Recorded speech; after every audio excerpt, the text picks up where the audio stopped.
Women for Progress of Mississippi Incorporated was chartered on May 11, 1978 as a nonprofit, nonpartisan community improvement organization of action-oriented, influential, and talented individuals. Under the leadership of Ms. Dorothy T. Stewart, founder and first president, Women for Progress' mission was to become a catalyst for advocacy, awareness, and action. Dorothy was very much interested in civic and Women for Progress in 1978 in the sense that Dot, having been a child of the Civil Rights Movement, didn't need the Civil Rights Movement.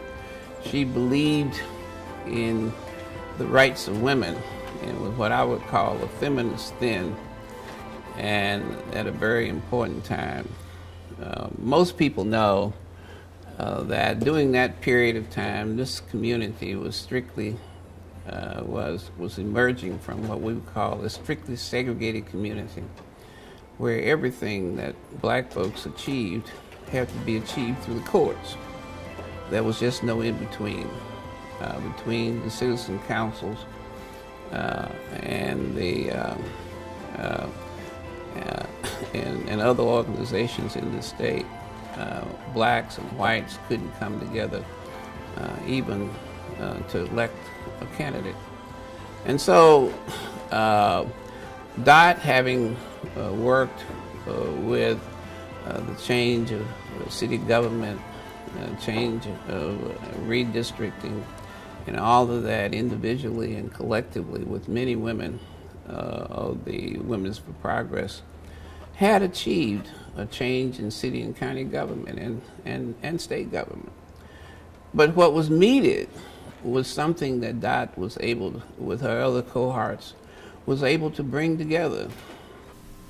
Throughout their history, they have made political action a major priority. Making the political system more responsive was their first step in addressing many of the issues facing their communities.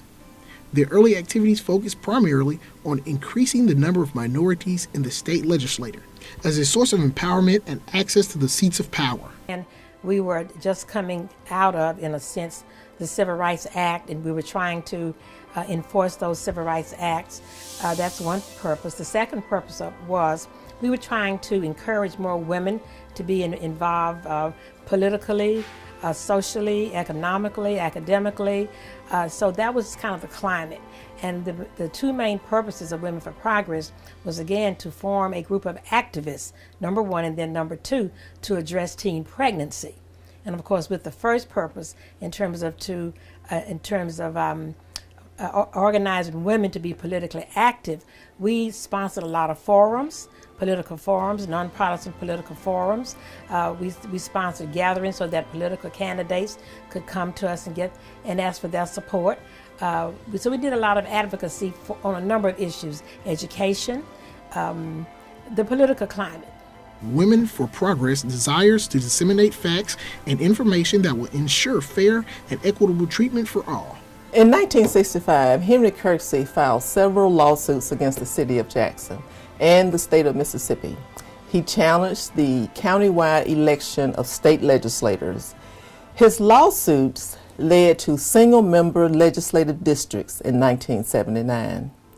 Women for Progress was formed in 1978 because we knew the political climate was about to change due to the settlement of the lawsuits filed by Henry Kirksey. We were privy to timely updates on the lawsuits given by Mr. Kirksey. In the meantime, we prepared for a positive outcome by registering voters and encouraging potential candidates more representative of the demographics of the newly drawn districts to get ready to run for office. Before Women for Progress, our community was not engaged in attending and hosting political forums. We encouraged our community to question and listen to all of the candidates' platforms. We are about the business of holding our elected officials accountable because they help determine the quality of air we breathe, and we like breathing fresh, clean air.